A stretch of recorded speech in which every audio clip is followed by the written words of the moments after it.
Hi everyone. कहीं पर हमने एक कोटेशन पढ़ा था, सोचा कि वो आप लोगों के साथ शेयर कर दें। किसी ने क्या खूब कहा है कि अगर आपकी लाइफ में सब कुछ अच्छा चल रहा है तो इसका मतलब ये है कि आपकी लाइफ में अच्छे लोग शामिल हैं, यानी कि आपकी ज़िंदगी में कुछ अच्छे लोग शामिल हैं, इसलिए आपकी लाइफ में सब कुछ अच्छा चल रहा है। लेकिन यहाँ पर सवाल ये उठता है कि अगर सब कुछ अच्छा चल रहा है तो वो जो अच्छे बंदे हमारे साथ हमारी लाइफ में जुड़े हुए होते हैं वो हमसे अलग क्यों हो जाते हैं। जो अच्छे बंदे होते हैं वो हमारी कुछ कमियों की वजह से हमसे अलग हो जाते हैं, तो वो क्या कमियां हैं। अगर अच्छे बंदे आप लोगों की ज़िंदगी में हैं तो इसके लिए आपको अल्लाह का शुक्र अदा करना चाहिए। जब अल्लाह किसी को आगे बढ़ाना चाहता है, किसी को कामयाब करना चाहता है, किसी को नई ऊंचाइयों पर पहुंचाना चाहता है तो उनके करीब करीब ऐसे लोगों को जमावड़ा बना देता है जिससे कि इंसान आगे बढ़ता है। आपने भी कभी सुना होगा कि अगर आपको कामयाब होना है तो आप कामयाब लोगों के साथ रहें। अगर कामयाब लोगों के साथ आप उठेंगे बैठेंगे तो आप भी एक दिन आगे चल के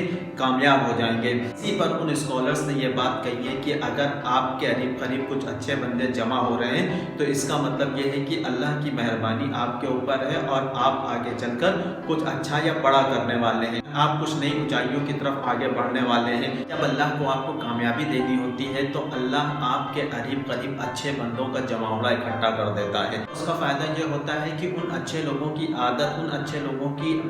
नसीहतें, उन अच्छे लोगों की सारी चीज़ें हम अपने अंदर धीरे धीरे करके उतारने लगते हैं और एक दिन हम भी एक अच्छे आदमी, एक बड़े आदमी बनकर उभरते हैं। तो यहाँ पर अगर आप ये मान के चलिए कि आपके करीब करीब कुछ अच्छे लोग इकट्ठा हैं, ठीक है, तो उनके साथ एक अच्छा कोलैबोरेशन बना के चलिए, अच्छे रिश्ते बना के चलिए, क्योंकि अच्छे लोग बहुत मुश्किल से मिलते हैं। लेकिन यहाँ पर सवाल फिर वही उठता है कि जो अच्छे लोग होते हैं वो अक्सर हम लोगों को छोड़ कर क्यों चले जाते हैं, हम लोगों की ज़िंदगी से दूर क्यों हो जाते हैं। इसके पीछे सबसे बड़ी वजह क्या होती है? अच्छे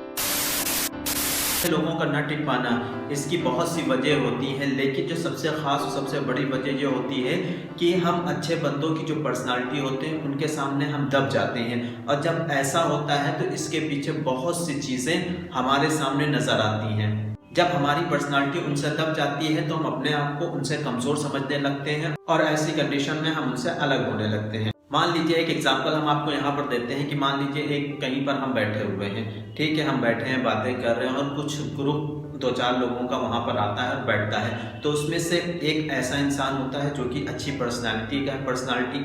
पर्सनालिटी से यहाँ पर मतलब ये है कि उसके अंदर सोचने की ताकत बहुत अच्छी है, वो मेंटली बहुत अच्छा है, तो वो अपने आप वहाँ पर छा जाएगा। लोगों के बीच में उसकी अपनी अलग एक पहचान बन जाएगी और आपको लगेगा कि हाँ, कोई ऐसा बंदा हमारे पास बैठा हुआ है जिसकी कह सकते हैं रेस, जिसकी जो ताकत है उसकी अच्छाई की, वो हम लोगों को कहीं ना कहीं दबा रही है। और जब अच्छा बंदा किसी के सामने पहुंचता है तो चारों तरफ से लोग उसको घेर लेते हैं, उसको अपनी तरफ तवज्जो दिलाने की कोशिश करते हैं। तो उससे होता ये है कि जो बाकी करीब करीब लोग बैठे हुए होते हैं, कहीं ना कहीं उनकी पर्सनालिटी उस अच्छे बंदे के सामने दब रही होती है और इसी पर्सनालिटी के दबने की वजह से वो कहीं ना कहीं अपने अंदर गिल्टी फील कर रहे होते हैं, उनको इरिटेशन हो रहा होता है, उनको नाकामयाबी अपने अंदर नजर आ रही होती है और शायद यही एक सबसे बड़ी वजह होती है जिसकी वजह से अच्छे बंदे हमारी लाइफ से दूर होते जाते हैं। अगर मैं छोटा इंसान हूँ, ठीक है, उसकी पर्सनालिटी हमको दिखी कि वो इतनी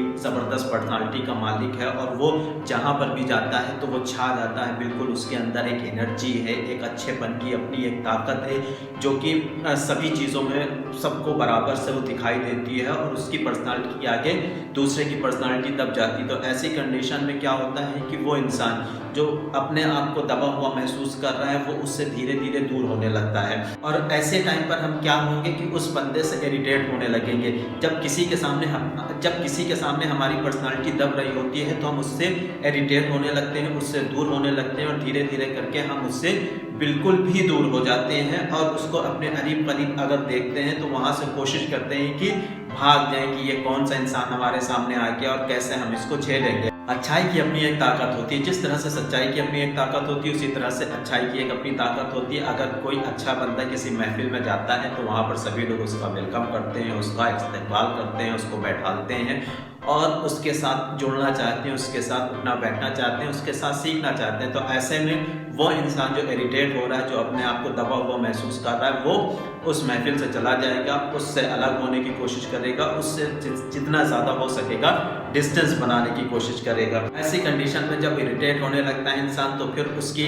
अच्छाइयों से वो दूर होने लगता है और धीरे धीरे धीरे करके बहुत दूर और बहुत ज़्यादा दूर हो जाता है, उसके करीब नहीं आना चाहता, उससे बचने की कोशिश करता है। ये एक सबसे बड़ी चीज़ होती है। तो यहाँ पर यह बात हो गई कि उसकी पर्सनालिटी इतनी ज़बरदस्त होती है कि लोग उसकी पर्सनालिटी के नीचे दब जाते हैं और अपने आप को दबा हुआ महसूस होने की वजह से इरिटेट होने लगते हैं और धीरे धीरे करके उससे दूर हो जाते हैं। इसी तरह की एक चीज़ हम आप लोगों के साथ और शेयर करते हैं। मान लीजिए किसी कंपनी में कोई अच्छा इंसान काम कर रहा है, ठीक है, उसका काम यह है कि वो अपने सीनियर्स की सही और गलत चीज़ों को देखता है और वो टोकता है कि सर आप ये यहाँ पर काम गलत कर रहे हैं, ये गलत कर रहे हैं, वो गलत कर रहे हैं। मतलब उसके अंदर एक बहुत ज़्यादा साफ सुथरी बातें हैं और वो सारी चीज़ों को बहुत क्लियरली एक्सप्लेन करता है अपने सीनियर को। अगर कहीं पर गलत पाता है तो वो सीनियर को भी गलत पाता है। तो ऐसी कंडीशन में वो सीनियर आपसे जलने लगता है अगर वो अच्छा इंसान नहीं है। अगर अच्छा इंसान है तो वो वेलकम करेगा और गले से लगाएगा और कहेगा ऐसा इंसान जो हमको गलतियां करने से रोक रहा है उसको तो हमारे करीब होना चाहिए। लेकिन वो इंसान जो अच्छा नहीं है स्पेशली मेंटली, तो वो इंसान क्या करेगा कि उस जूनियर से जलने लगेगा। और एक कंडीशन, एक टाइम ऐसा आता है कि उस जूनियर को उस कंपनी से जाना पड़ता है। और अक्सर ये देखा गया है कि जो स्ट्रेट फॉरवर्ड होते हैं, जो साफ सुथरी बातें करते हैं, जिनके अंदर सही और गलत को कहने की ताकत होती है, वो अक्सर कंपनियों में कम रुक पाते हैं और उनको कंपनियां छोड़कर जाना पड़ता है। क्योंकि वहां पर ऐसे लोग रुकने ही नहीं देते हैं अच्छे इंसान को, जिससे कि क्योंकि उनको भी वहां पर इरिटेशन हो रहा होता है कि कोई हमारी गलती को कैसे बता सकता है, सीनियर की गलती को कैसे वहां पर बता सकता है। तो इसमें दूसरा पहलू जो देखा गया वो ये है कि जो अच्छा इंसान होता है वो किसी कंपनी में टिक नहीं पाता और एक लंबे समय तक किसी कंपनी में काम नहीं कर पाता और उसको आखिर में जाना ही पड़ता है। अगर इसी चीज का एग्जांपल आप घर पर लें तो घर पर एक बच्चा है, आप देखते होंगे अक्सर बच्चे में, ठीक है, जो एज गैप होता है, डिफरेंसेस होते हैं, वो फादर का हो या बेटे का डिफरेंस हो। तो यहाँ पर ये देखा गया है कि फादर अपने एक्सपीरियंस से किसी बात को कर रहे होते हैं और बच्चे की जो नई एजुकेशन होती है उसके हिसाब से वो अपनी बातों को कर रहा होता है। तो यहाँ पर ये भी देखा गया है कि बच्चे और फादर के बीच में या ऐसा इंसान जो उस घर में रह रहा है जिसकी पर्सनालिटी काफ़ी अच्छी निकल कर आती है और उसके अल्लाह ने उसको एक अच्छा इंसान बनाया होता है, तो बाकी इंसानों की घर के अंदर भी पर्सनालिटी दब रही होती है, तो वहाँ पर भी बहुत ज़्यादा क्लैशेस देखने को मिलते हैं। वो ये समझते हैं कि वो हमें करेक्ट नहीं कर रहे बल्कि हमें दबाने की कोशिश कर रहे हैं, या वो जो प्रेजेंट टाइम की नॉलेज होती है वो शेयर करने की कोशिश करते हैं, लेकिन वो अपने एक्सपीरियंस से अपने पास अपने टाइम के नॉलेज को वो सही बता रहे होते हैं। तो वहाँ पर भी बहुत ज़्यादा क्लैशेस होते हैं और ये घर में भी पाया जाता है कि घर के अंदर भी इस तरह के क्लैशेस आपको देखने को मिलेंगे और अच्छा इंसान कहीं ना कहीं वो अकेला रह जाता है और वो उन लोगों के साथ कभी जुड़कर नहीं चल पाता है जो मेंटली अच्छे नहीं होते हैं, जो दिमाग से अच्छे नहीं होते हैं, जिनकी सोच अच्छी नहीं होती है। और एक टाइम ऐसा आता है कि अच्छा इंसान हर उस इंसान से दूर हो जाता है और दूर होने के पीछे वो इंसान वजह नहीं होता बल्कि वो इंसान वजह होता है जो उसकी बातों से इरिटेट हो रहा होता है, उसके कामों से इरिटेट हो रहा होता है, उसको लगता है कि इसके आगे हमारी पर्सनालिटी बहुत ज़्यादा दब रही है, तो वो कभी वहाँ पर टिक ही नहीं पाता है। ऐसे में हमको एक कोटेशन याद आता है कि a bad system will beat a good person every time, यानी कि हमेशा एक ऐसा इंसान जो अच्छी पर्सनालिटी का है, अच्छा इंसान है, वो हमेशा ऐसे सिस्टम के साथ मार खाता है और वो वहाँ से छोड़कर चला जाता है जो सिस्टम बुरा होता है, जो सिस्टम बैड होता है, चाहे वो कंपनी हो या किसी का साथ हो या किसी ऐसे बुरे लोगों का साथ हो जहां पर वो अपने आप को एडजस्ट नहीं कर पा रहा है। ज़्यादातर टाइम क्या होता है कि जो अच्छे इंसान होते हैं फिर ऐसी कंडीशन में हर उस इंसान से दूर हो जाते हैं और दूर होने के बाद उनका टिक पाना उनके साथ नामुमकिन सा हो जाता है। हमें हमेशा ऐसे इंसानों को अपने पास रोक कर रखना चाहिए जिनकी रेसेस बहुत ज़्यादा पॉजिटिव होती हैं, जिनकी पर्सनालिटी में कुछ ऐसा होता है कि जो लोगों को वेलकम करने के लिए मजबूर होता है और जिससे कि हम कुछ सीख सकते हैं, उनको हमेशा अपने साथ रोक कर रखना चाहिए, क्योंकि वो हमें आगे बढ़ाने में काफ़ी मदद करते हैं। तो उम्मीद है कि ये वीडियो आप लोगों को पसंद आया होगा। अगर पसंद आया है तो लाइक और सब्सक्राइब जरूर कर दीजिएगा। आज के लिए इतना ही। Thank you very much.